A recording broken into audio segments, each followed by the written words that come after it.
Hey everybody, Kennis Russell here, doing a just showing you how I made my homemade pedal board and what things you might want to try to do. And anyway, had some pretty good ideas here that worked out really well for me. I'm taking apart my pedal board so I can switch things up. So I thought I'd take this opportunity to show you how everything is put together and how everything is made. So I'm really going to kind of work backwards. I'll show you the kind of the finished product, then I'll take it apart and show you just the pedal board itself. So anyway, here we go. All the pedals that are on here are. Well, let me start from the back here. One of the things that I find problems with another pedal board that I built was just having space underneath it for all of your cables and stuff. So what I did was basically I went to the store, got some Velcro from Home Depot. I think it was like less than $20 for the Velcro, and a roll of Gorilla Tape. And that's what everything is basically made out of, is Velcro and Gorilla Tape. This is just a 1/4 inch plywood basically, and it's a little bit higher grade than, because I was doing this for a nicer project, but it was just leftover scrap that I had. And basically all of these spots here that you see, these, like, the structure of it is made with this Gorilla Tape. I mean, with this 1/4 inch plywood wrapped in Gorilla Tape. So that's where the black looks. Honestly, when something's on stage and you're playing, you're not going to notice too much, especially with the lights in your pedal boards and that kind of thing. I like to get everything looking black, and then you're in good shape. So that's kind of where I am with this. So basically, the three key components of this are the tape, the wood, and then these Velcro strips that I also got from Home Depot. And they're like, I think it's like $5 or $6 for 50 or 100 of them. I can't remember. I use these for everything. Every cable that I have is wrapped with one of these. I mean, they're just extremely useful.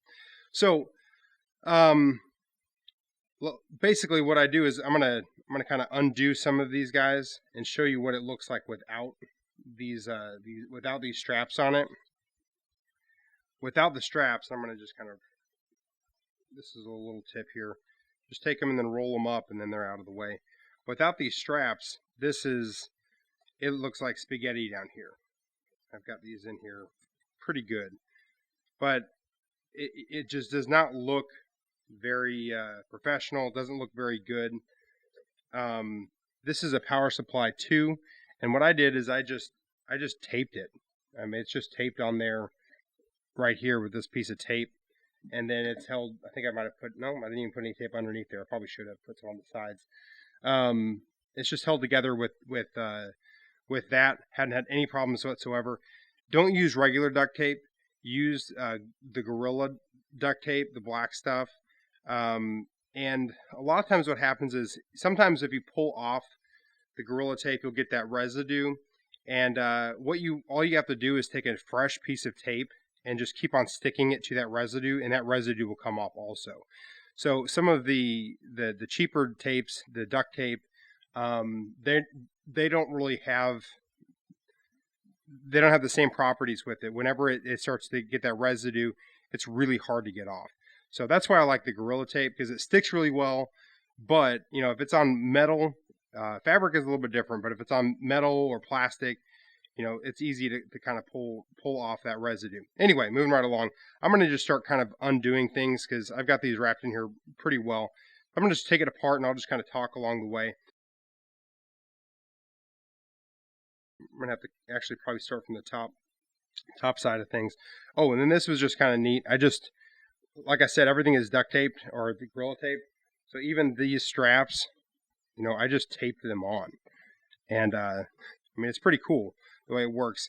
And then everything is solid on the bottom, so you don't even have to strap everything down like I did with all of the ties.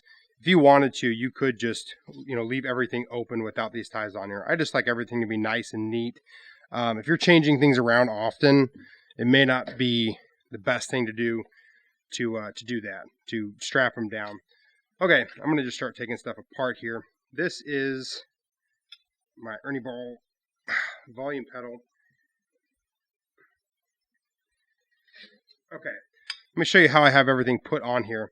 This is just 2 Velcro strips here, and on all 4 of these little beams across here is just a strip of the other kind of Velcro. This is like the soft Velcro, and this is like the more hard Velcro. And so no matter where you put it, you just put these strips on the back of your pedal, and you're in good shape. So, and some pedals work better than others. This guy, like, there was no problem. If it's sticking to metal or hard plastic, you're in like flint. It's not a big deal at all for that to just stay on. It would be difficult for me to pull that off, in fact. But we'll run into one here in a second that doesn't stay on as well.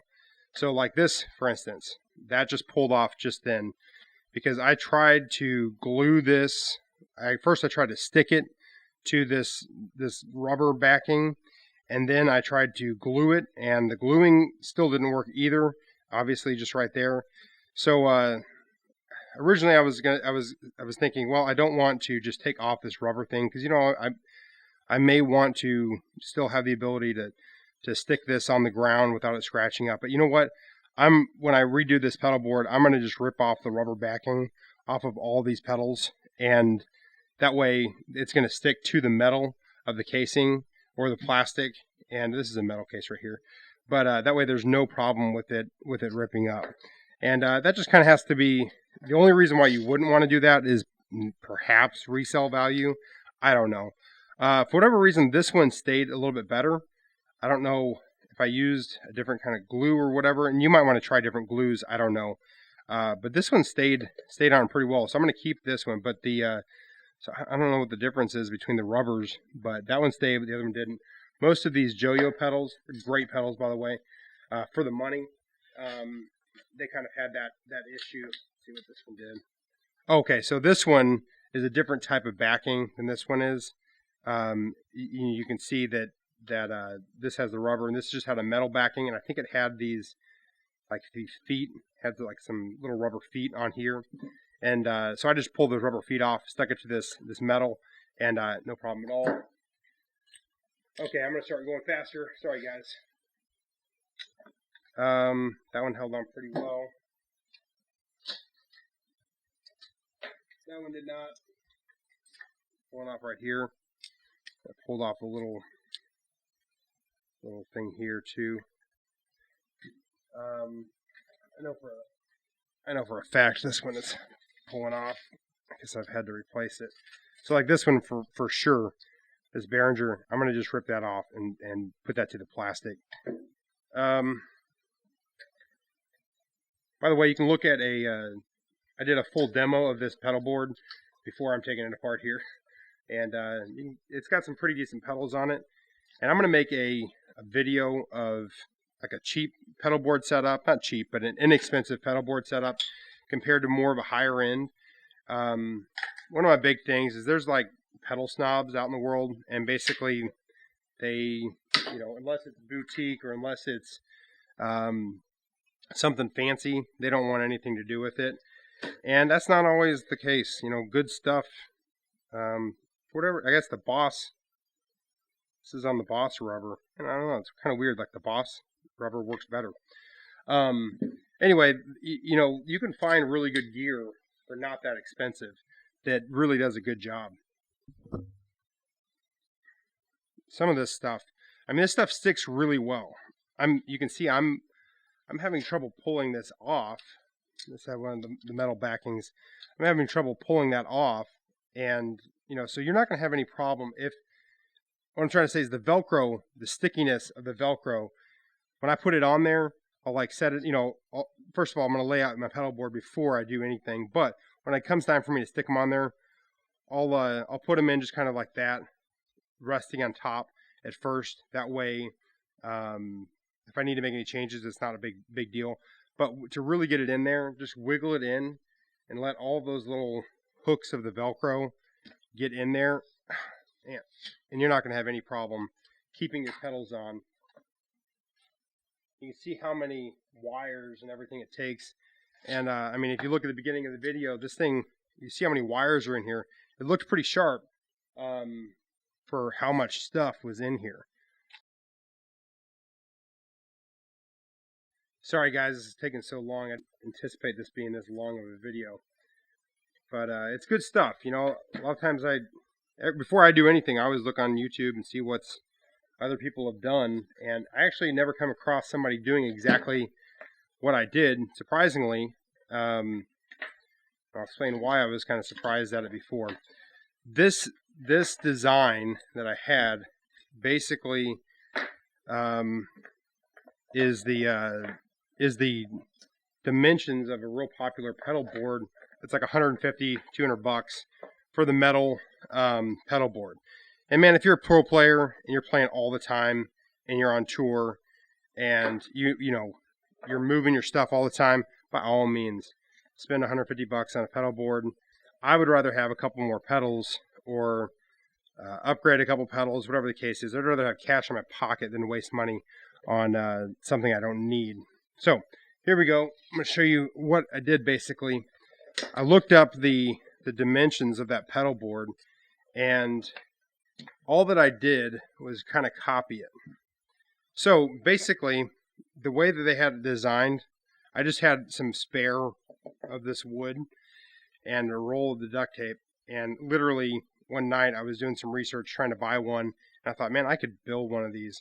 So I started to go out and see what the durability of the wood would be, and basically just cut out, I think these are 2-inch strips here, and so I have 4 2-inch by 24-inch strips, and this right here is a 1-foot strip. Might be, I think it's 1 foot.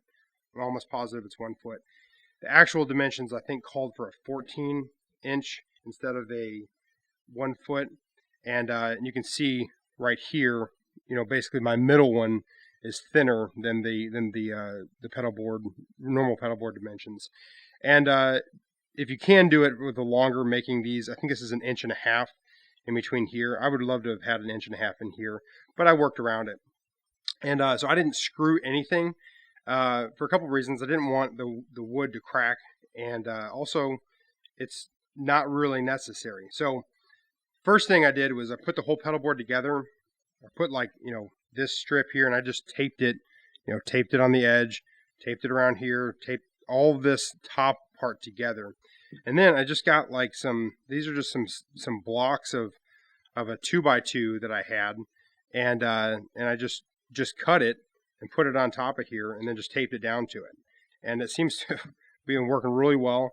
And then I just took some of that same Velcro and taped it on here real good. And I mean, it's on there pretty good. This Gorilla Tape is great. The Velcro tape is really good too. And so basically if you were to total everything up, if you went out and bought everything, a piece of plywood might cost you 10 bucks. If you just got a small piece, and like a 2x2 section or whatever. And then the bottom here, all I did was I just taped that there in order to kind of create that hinge. Anyway, there you go. But so there's about maybe 10 bucks there. If you're not in bought, I think it was 17 bucks for the Velcro. And then you have the Gorilla Tape, which runs, depending on what size you get, like 5 to 8 bucks for a thing of Gorilla Tape. So that's like 25, 35 bucks at the most. And if you're a handy person, you already have like scrap stuff. I mean, I already had literally when I did this, the only thing that I went out and bought was the tape, or the Velcro itself. Everything else was, so for me, this was literally a $17 pedal board. And it's worked great. It's been used for a total of 4 months, every week, multiple times a week. It's actually just been sitting at our church, but it gets put up and back every rehearsal and every worship set that we do. So it's been moved around quite a bit. Haven't had any problems with the pedals coming off. Another thing that I'd like to say is, whenever you're dealing with guitar gear, a lot of times, especially if you're just starting out, you're going to kind of think bigger is better. Let me just tell you, bigger is not better. Bigger stinks. And because the heavier something is, the harder it is, the less likely you are to want to use it.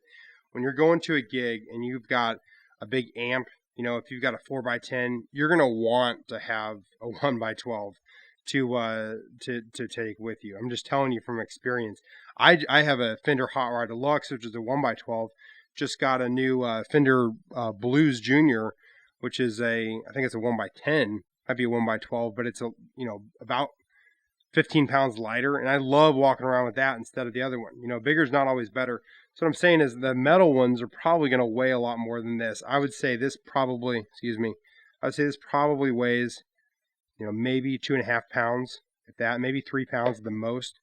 And man, so every pedal, everything you put on this makes it weigh more. But anyway, hopefully that helped you guys kind of get like an idea of how to set up your pedal board. Sorry it went too long. Not my intention. But stay tuned for some other reviews. And my goal, with right now is to help people find gear that works really well for them. This is a great pedal. It's $200+. It's not for everybody. If you were just starting out, you don't feel like you have to get a huge, awesome, top of the line pedal like this. You could buy like the Behringer version and get used to what a delay does, for 25, 30 bucks. Those kind of things. So I'm a big proponent of not being a gear snob. I'm a gear guy. I love when new stuff comes out. You guys have seen some of my other videos. I got the Roland GR55, and the thing costs like 800 bucks. But and it's a great piece of gear. Is it for everybody? No. Do you have to have it to be a good guitar player? Absolutely not. Do I recommend it for everybody? No. Are there some people? Yes, obviously. But anyway, so don't be a gear snob. Go out, find the best stuff. And that's what my goal is for you. Is a pedal like this, which is like 40, 45 bucks on eBay, Amazon. The Joyo Ultimate Drive. It's a clone of a full tone OCD. Essentially, it's a clone. I mean, I'm sure they changed a few little things, but man, it sounds very, very, very similar. And I'm kind of at this. I need to come up with some term to describe it, but it's like the extra 5%. If this sounds 95% as good as the real one or the one it was modeled after, well, dude, at a third of the price or a fourth of the price, I'm more than happy to take that 5% cut. Now, when you're talking if it's half as good or the quality just stinks, well, I don't want to deal with that. So my goal is to give you guys the best possible gear, show you guys some of the best possible gear for the money, and so that you guys can build up your stuff, have good tone, have good quality stuff that's not going to break on you, but it's also where you're at. Because if you're a teenager, you're just starting out, man, you don't need to go out and spend hundreds and hundreds of dollars. And don't go out and spend $150 on one pedal when you could have bought 4 or 5 pedals for the same price. So anyway, Kennis Russell here. I'm going to stop blabbering on. And please like, comment, and subscribe if you like this kind of content. Got much more coming. And thank you guys so much.